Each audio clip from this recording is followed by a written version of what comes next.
شروع اللہ کے نام سے جو بڑا مہربان نہایت رحم والا ہے۔ آج سورہ بقرہ کی پہلی آیت سے 4 تک انشاءاللہ اس کا میں تفسیر بیان کرنے جا رہا ہوں۔ تو سب سے پہلی آیت ہے الف لام میم۔ اس کا ترجمہ تفسیر خدا جانتا ہے اور خدا کے رسول صلی اللہ علیہ وسلم ہی جانتا ہے۔ آج تک کسی قرآن میں نے اس کلمے کا ترجمہ یا تفسیر نہیں دیکھی ہے۔ پھر اس کے بعد آتا ہے ذالک الکتاب لا ریب فیہ۔ اس کتاب میں کوئی شک کی گنجائش نہیں ہے۔ جو میرے سامنے قرآن ہے اس میں اس آیت کا ترجمہ اس طرح کیا ہوا ہے کہ وہ بلند رتبہ کتاب قرآن کوئی شک کی جگہ نہیں ہے۔ حالانکہ آیت میں اس طرح کا مطلب وہ اس کا لکھا ہوا نہیں ہے، کیونکہ سامنے قرآن ہے تو قرآن ہی کی بات کر رہا ہے، لکھنا وہ نہیں ہے۔ لیکن میرا ماننا اور میرا مقصد مطلب یہ ہے جس طرح کا آیت ہے اسی طرح سے ترجمہ کرنا چاہیے۔ آپ تفسیر میں آپ کوئی واقعہ، کوئی اسلامی تاریخ جو آپ کو پتہ ہو، حدیث سے قرآن سے ثابت ہو، آپ بیان کر سکتے ہیں۔ لیکن میرا یہ ہے کہ جو جس طرح آیات میں تحریف کرنا، کم زیادہ کرنا، یہ کفر ہے۔ شاید میرے خیال سے ترجمے میں بھی کم زیادہ کرنا اچھی بات نہیں ہے۔ فیہ ھدی للمتقین، ہدایت ہے ڈر والوں کو۔ یہ ایز اٹ از اسی طرح ترجمہ کیا ہوا ہے۔ الذین یؤمنون بالغیب ویقیمون الصلاۃ ومما رزقناہم ینفقون۔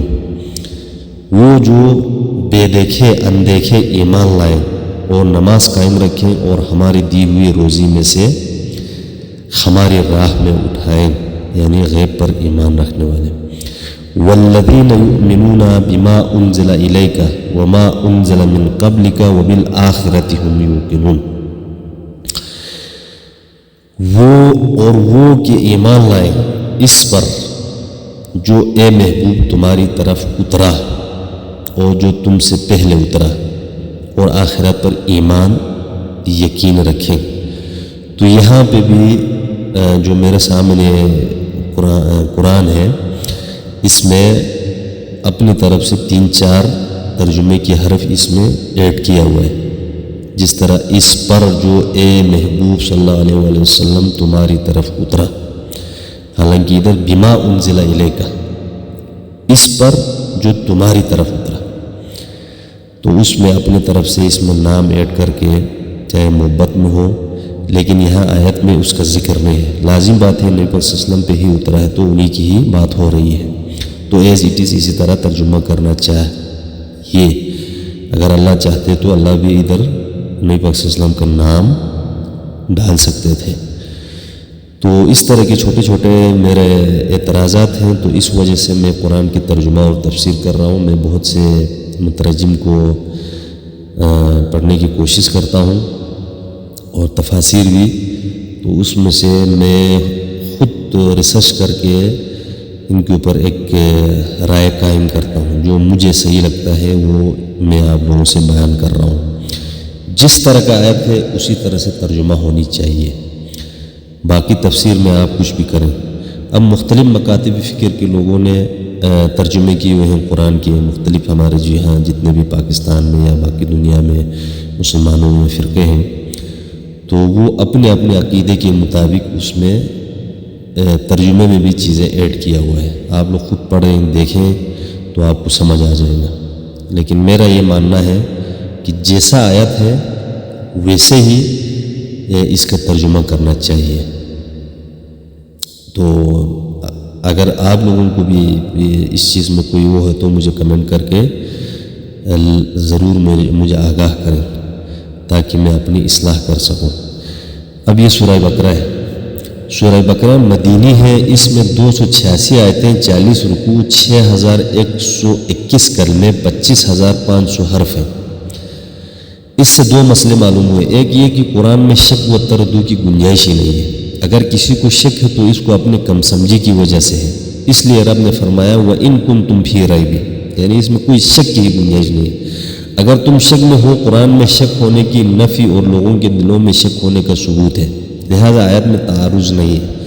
دوسرے کی قرآن میں شک نہ ہونا اس وقت درست ہوگا جب حضرت جبریل میں حضور صلی اللہ علیہ وسلم اور صحابہ میں شک نہ ہو، کیونکہ جبریل قرآن کو رب سے لینے والے اور حضور جبریل سے لینے والے اور صحابہ حضور سے لینے والے، اگر ان تین جگہ میں کہیں شک ہو جاوے تو قرآن مشکوک ہوگا۔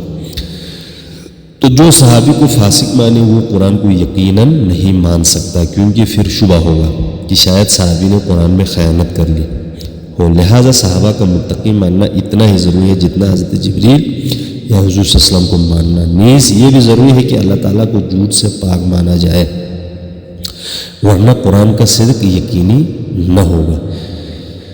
تو اس تفسیر میں جس طرح سے مطلب یہ مفسر نے لکھا ہے شک کے اوپر، جس طرح قرآن ہم تک پہنچا ہے اس میں اب بہت سے ہمارے مسلمانوں میں بھی ہے، بہت سے صحابیوں پہ بھی مطلب تبرہ کرتے ہیں، ان کے اوپر یقین نہیں رکھتے ہیں، تو اس لیے اس نے اپنے عقیدے کے مطابق یہاں پہ ہمیں سمجھانے کے لیے، اور یہ بات صحیح بھی ہے، تو ہمیں سمجھانے کے لیے اس نے اس طرح سے تفسیر لکھی ہے۔ حالانکہ ادھر آیت میں اس طرح حضرت جبریل کا یا صحابی کا اس طرح سے ذکر نہیں ہے، لیکن تفاسیر میں آپ ہمیں لوگوں کو سمجھانے کے لیے آپ اس طرح سے اسلام کی تاریخ اور مستند حدیث سے یہ چیزیں، جو چیزیں ثابت ہوں یا قرآن سے ثابت ہو، وہ آپ لوگوں کو سمجھا سکتے ہیں۔ تو اس مفسر نے بھی یہی کیا ہے۔ اب متقی کے معنی ہیں ڈرنے والے یا بچنے والے، یعنی اللہ سے ڈرنے والے اور برے عقائد، برے اعمال سے بچنے والے۔ تقویٰ دو طرح کا ہے، جسمانی اور قلبی۔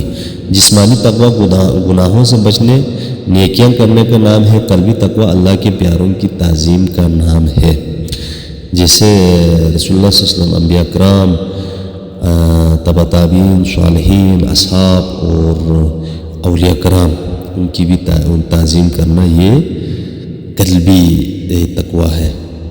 وَمَن يُعَظِّمْ شَعَائِرَ اللَّهِ فَإِنَّهَا مِن تَقْوَى الْقُلُوبِ، یہاں للمتقین سے مراد، اب اس نے ادھر یہ لکھا ہوا ہے صحابہ کرام ہے، یعنی یہ جو متقی تم کو نظر آ رہے ہیں وہ اسی قرآن کی ہدایت سے متقی بنے ہیں۔ اس میں کوئی شک نہیں ہے، کوئی بھی متقی بنے ہیں، کوئی بھی ولی بنے ہیں تو اس قرآن کی ہدایت سے ہی بنے ہیں۔ آج بھی اس سے ہدایت لے تو ہم بھی متقی بن سکتے ہیں۔ سمجھ لو کہ قرآن کیسا ہے۔ صحابہ کا تقویٰ قرآن کی حقانیت کی دلیل ہے۔ اس سے معلوم ہوا کہ حضور صلی اللہ علیہ وسلم کی ہدایت قرآن پر موقوف نہیں، اس لیے حضور نزول قرآن سے پہلے عارف و عابد ہے۔ نیز شب معراج عرش پر پہنچ کر نماز ملی، مگر بیت المقدس میں انبیاء کو نماز پڑھا کر گئے۔ آیت نماز ہجرت سے پہلے آئی اور آیت وضو ہجرت کے بعد۔ سورہ مائدہ میں آئے، مگر اس دراز زمانے میں حضور نے وضو کر کے نمازیں پڑھی اور لوگوں کو پڑھائی۔ غیب وہ ہیں جو اس سے اور بداحتہ عقل سے وارا ہو۔ غیب دو قسم کا ہے، ایک وہ جس پر کوئی دلیل بھی قائم نہ ہو، اسے علم غیب ذاتی بھی کہتے ہیں۔ دوسرا وہ جس پر دلائل قائم ہو، اسے عطائی بھی کہتے ہیں۔ پہلی قسم کا غیب جس پر کوئی بھی دلیل قائم نہ ہو، رب تعالیٰ سے خاص ہے، کسی کو متعلقاً حاصل نہیں ہو سکتا۔ دوسری قسم کے غیب بندوں کو عطا ہوتے ہیں۔ پہلی قسم کے لیے یہ آیت ہے، عندہ مفاتیح الغیب لا یعلمہ الا ہوا، سورہ انعام کی 59ویں آیت ہے۔ دوسری قسم کے غیب کے لیے بہت سی آیت ہیں۔ رب فرماتے ہیں مثال کے طور پر یہ ایک آیت ہے، فلا یظہر علی غیبہ احدا فلا یظہر علی غیبہ احدا من رسول، اس سورہ جن 26 نمبر آیت ہے۔ یہاں غیب سے یہی دوسری قسم کا غیب مراد ہے، یعنی رب کی ذات و صفات، نبوت وغیرہ و قیامت وغیرہ، اس سے معلوم ہوا کہ بغیر غیب جانے ایمان حاصل نہیں ہوتا، کیونکہ ایمان نام ہے ان مذکورہ چیزوں کے ماننے کا، اور ماننا جاننے کے بعد ہے۔ یہ بھی معلوم ہوا کہ ایمان کی جان ہے نبی پر اعتماد کرنا، لہذا قیامت وغیرہ کو دیکھ کر ماننا معتبر نہ ہوگا۔ نماز قائم رکھنے کے معنی ہے ہمیشہ پڑھنا، صحیح وقت پر پڑھنا، صحیح طریقے سے پڑھنا۔ اس سے معلوم ہوا کہ نماز پڑھنا کمال نہیں، نماز قائم کرنا کمال ہے۔ یہ بھی معلوم ہوا کہ تمام عبادات میں نماز مقدم ہے۔ یہ معلوم ہوا کہ نماز فرض، واجب، سنت سب ادا کرتا رہے اور خضوع سے ادا کرے۔ بعض لوگ کو صرف فرض نماز پڑھتے ہیں اور سنت نہیں پڑھتے ہیں۔ میرا ماننا ہے فرض کے ساتھ ساتھ سنت بھی لازم ادا کرنا چاہیے۔ یہ ہمیں کلمہ طیبہ سے آپ سمجھ سکتے ہیں، جیسا کہ لا الہ الا اللہ، یعنی کہ خدا کے سوا کوئی معبود نہیں ہے، محمد رسول اللہ، نبی پاک صلی اللہ علیہ وسلم خدا کے آخری رسول ہے۔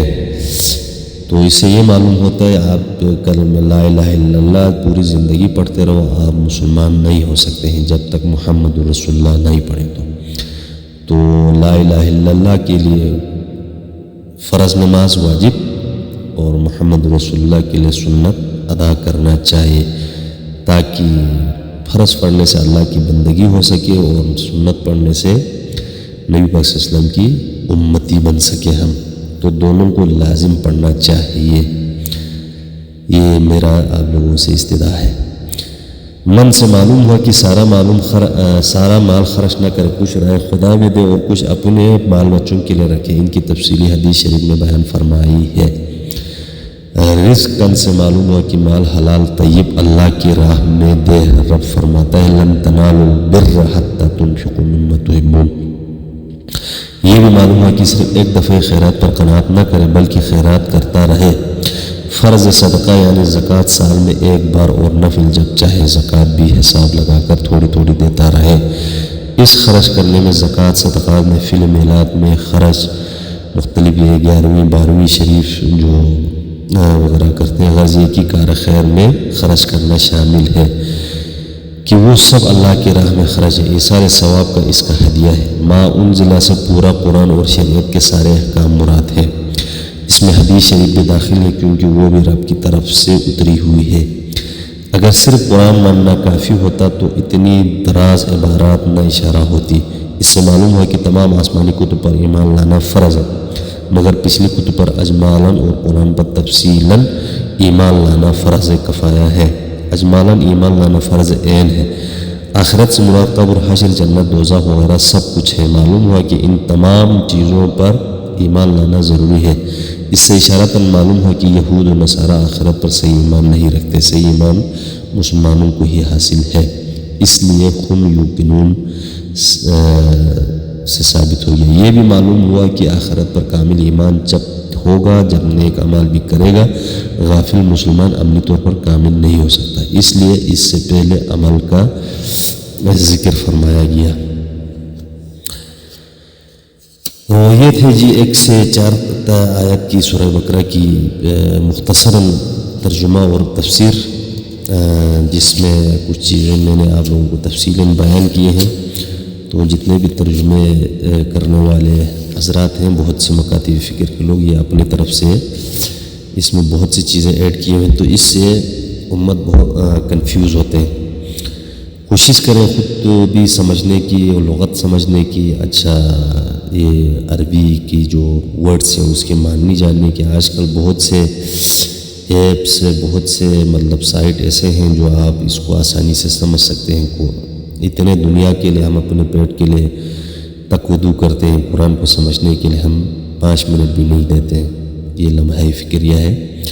تو 3 4 آیت ہم سمجھنے کی کوشش کریں تو اللہ پاک پھر مہربانی کرتا ہے، پھر سمجھ آ جاتے ہیں۔ قرآن کوئی آپ کو دوسرا سمجھا کے نہیں سمجھ سکتے جب تک آپ خود سمجھنے کی کوشش نہیں کریں گے، خود سے نہیں پڑھیں گے، خود اس پہ ریسرچ کریں گے تو اللہ فضل کرتا ہے، مہربانی کرتا ہے، اور وہ آپ کے دماغ اور دل کے دروازے کھول دیتے ہیں اور اس طرح آپ ہر دوسرے دن ایک نہ ایک نیا وہ سیکھ سکتے ہیں۔ ویڈیو پسند آئے تو لائک کریں، شیئر کریں، اور لازمی اس چینل کو سبسکرائب کریں۔ کوئی بھی اس میں کمی کوتاہی ہوا تو کمنٹ کر کے مجھے آگاہ کریں تاکہ میں اصلاح کر سکوں۔ بہت بہت شکریہ۔